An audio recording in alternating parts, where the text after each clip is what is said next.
Yo, what's up, Bona? Shujinkydink here. Welcome to a video all about Mortal Kombat 11. This is part 2 of my beginner's guide. Go and watch the first one if you haven't already. I'll put a card or something up there. It's actually the second time I've made this video. I just wasn't really happy with the quality of the first one, and I think that maybe I could add a couple things extra in there, but for the most part, we're just going to get into counters, punishes, and crushing blows. So, that being said, let's get into it.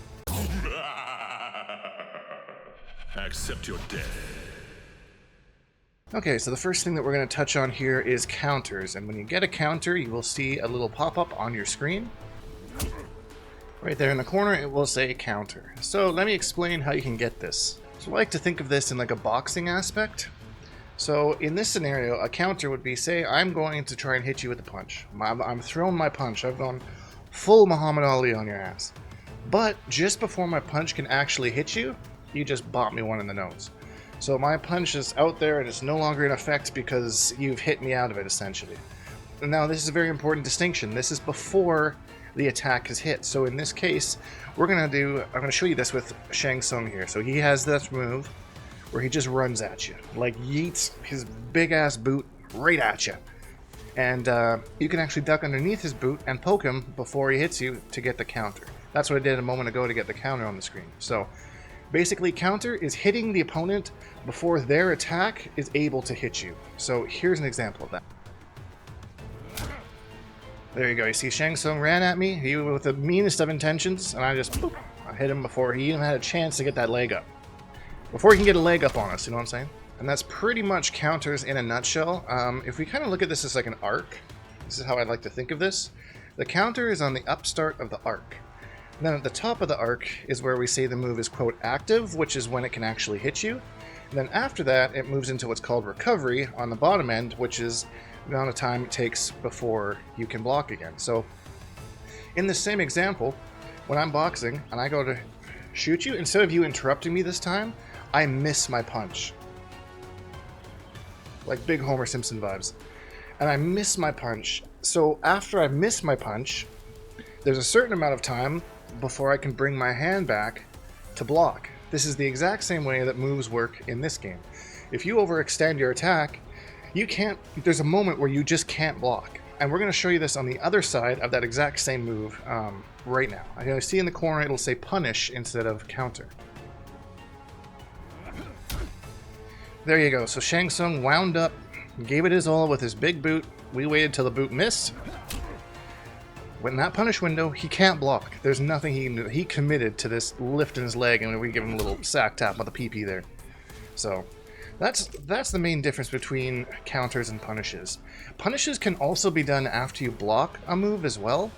So let's see if I can find an example of that to show you real quick. So there you go. We punished the string. We blocked the string. We read that the string was incoming. And then as soon as we got our punish window, we did a little sweep to punish.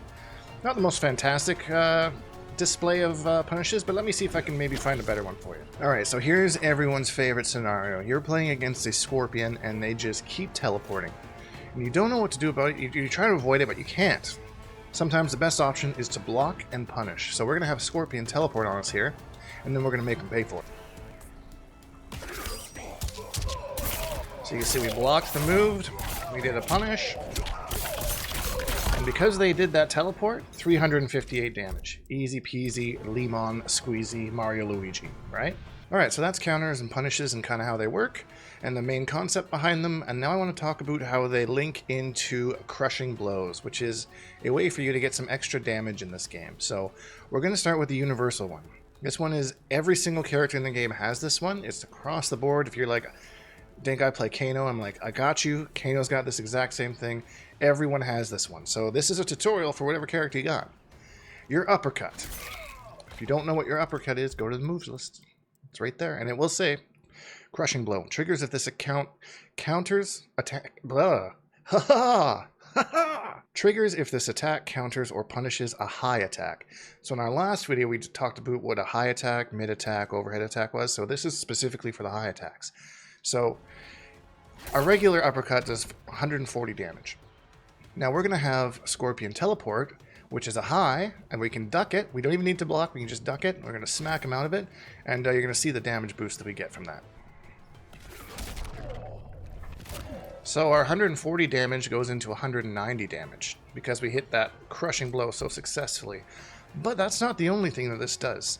This takes a little bit more practicing and spending some time in here in practice mode, but this is actually a combo launcher as well. So let me show you a kind of a big old damage we can get from this with Barack.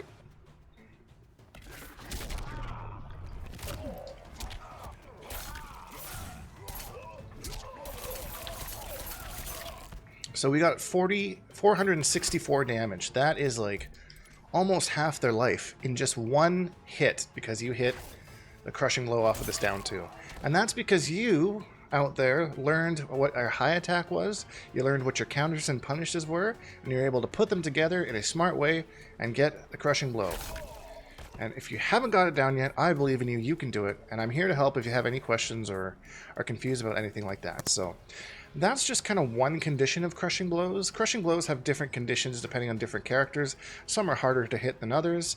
This is just, I wanted to cover this one because it's one that literally everybody has. Can't stress that enough. You'll always have this at your disposal, no matter which character you play. So that being said, let's get into some more Crushing Blows. Okay, so here are some more examples of the Crushing Blow requirements. We are working with Cetrion's straightforward air boulder there. So if we go to the special moves and we go to tossing our boulders around, if you know what I'm saying, boulder bash. So Crushing Blow triggers if projectile hits by itself. So that means that it just has to hit.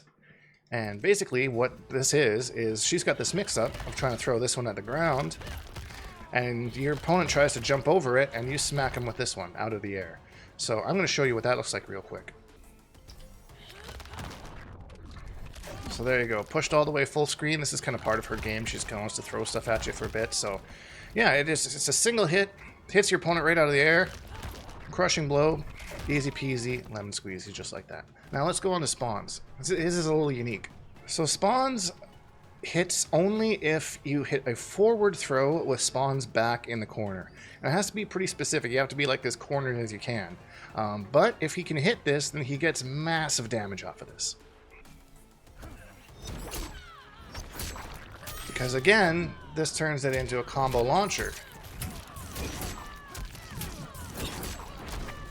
548 damage, which is well over Cetrion, half of Cetrion's health. So playing around with these is super important. My mantra is that I always want to make sure that I use every Crushing Blow that's available by the end of the game.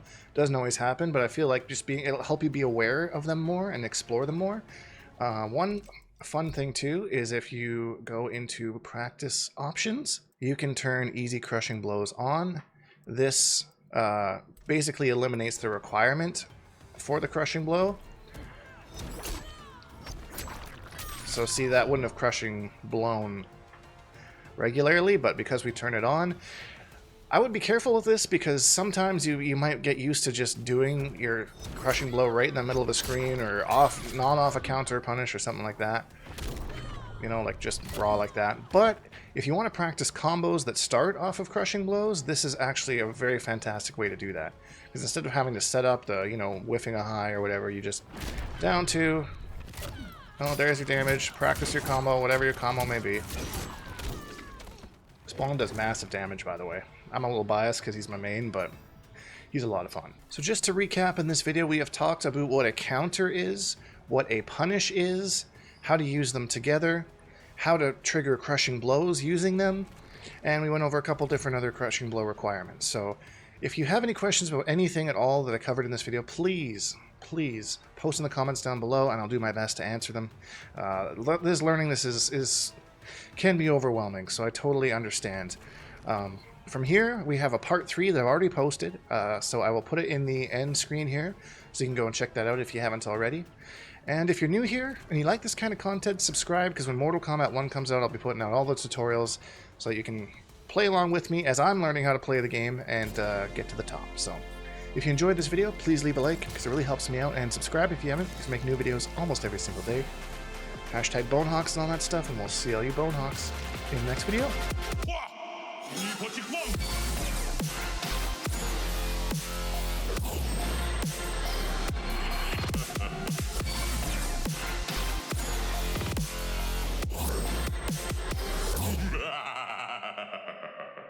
Accept your death.